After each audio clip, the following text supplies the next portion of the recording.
ನಮಸ್ಕಾರ ಸ್ನೇಹಿತರೆ, ನಾನು ಹನುಮಂತ್ ಮಾಗಿ. ಈ ವಾರ ಒಟ್ಟು 9 ಜನ ನಾಮಿನೇಟ್ ಆಗಿದ್ದಾರೆ. ಆ ಪೈಕಿ ಈಗಾಗಲೇ ಧ್ರುವಂತ್ ಕೂಡ ಸೇಫ್ ಆಗಿಬಿಟ್ಟಿದ್ದಾರೆ.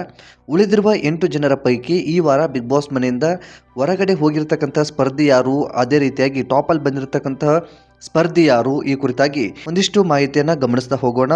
ನೀವೇನಾದರೂ ಮೊದಲ ಸಲ ನಮ್ಮ ಚಾನಲ್ ನೋಡ್ತಾ ಇದ್ರೆ ಪ್ರತಿ ಕ್ಷಣದ ಬಿಗ್ ಬಾಸ್ ಅಪ್ಡೇಟ್ಗೋಸ್ಕರ ನಮ್ಮ ಚಾನಲ್ನ ಸಬ್ಸ್ಕ್ರೈಬ್ ಮಾಡಿ. ಹೆಚ್ಚಿನ ವಿಡಿಯೋಕ್ಕಾಗಿ ನೋಟಿಫಿಕೇಶನ್ ಬೆಲ್ ಐಕನ್ ಕೂಡ ಕ್ಲಿಕ್ ಮಾಡಿಕೊಳ್ಳಿ. ಇನ್ನು ವಿಷಯಕ್ಕೆ ಬರೋದಾದರೆ ಸ್ನೇಹಿತರೆ, ಈ ಒಂದು ವಾರ ಒಟ್ಟು 9 ಜನ ನಾಮಿನೇಟ್ ಆಗಿರ್ತಕ್ಕಂಥದ್ದು.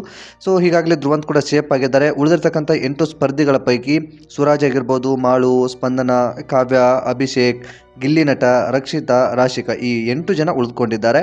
ಈ 8 ಜನರ ಪೈಕಿ 7 ಜನ ಸೇವ್ ಆಗಿದ್ದಾರೆ. ಇನ್ನು ಈ ಒಂದು ಬಿಗ್ ಬಾಸ್ ಮನೆಯಿಂದ ಒಬ್ಬರಿಗೆ ಗೇಟ್ ಪಾಸ್ ಕೂಡ ಸಿಕ್ಕಿದೆ.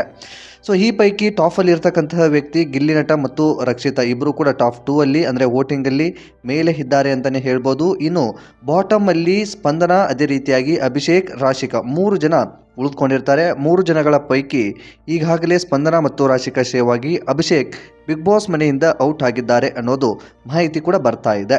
ಸೊ ಈ ಕುರಿತಾಗಿ ಒಂದಿಷ್ಟು ವಿಷಯವನ್ನು ನಿಮ್ಮೊಟ್ಟಿಗೆ ಹಂಚ್ಕೊಂಡಿದ್ದೀನಿ. ನಿಮ್ಮ ಪ್ರಕಾರ ಈ ಒಂದು ಬಿಗ್ ಬಾಸ್ ಮನೆಯಿಂದ ಯಾರು ಹೊರಗಡೆ ಹೋಗಬಹುದಿತ್ತು ಅಥವಾ ಯಾರು ಹೊರಗಡೆ ಹೋಗಬೇಕಿತ್ತು, ಈ ಕುರಿತಾಗಿ ಕಾಮೆಂಟ್ ಬಾಕ್ಸಲ್ಲಿ ಮೆನ್ಷನ್ ಮಾಡಿ. ಸ್ನೇಹಿತರೆ, ಈ ಒಂದು ಮಾಹಿತಿ ನಿಮಗೆ ಇಷ್ಟವಾಗಿದ್ದರೆ ಲೈಕ್ ಮಾಡಿ, ಅದೇ ರೀತಿಯಾಗಿ ಚಾನಲ್ನ ಸಬ್ಸ್ಕ್ರೈಬ್ ಕೂಡ ಮಾಡಿಕೊಳ್ಳಿ. ಮತ್ತು ಮುಂದಿನ ವಿಡಿಯೋದಲ್ಲಿ ಸಿಗೋಣ. ನಮಸ್ಕಾರ.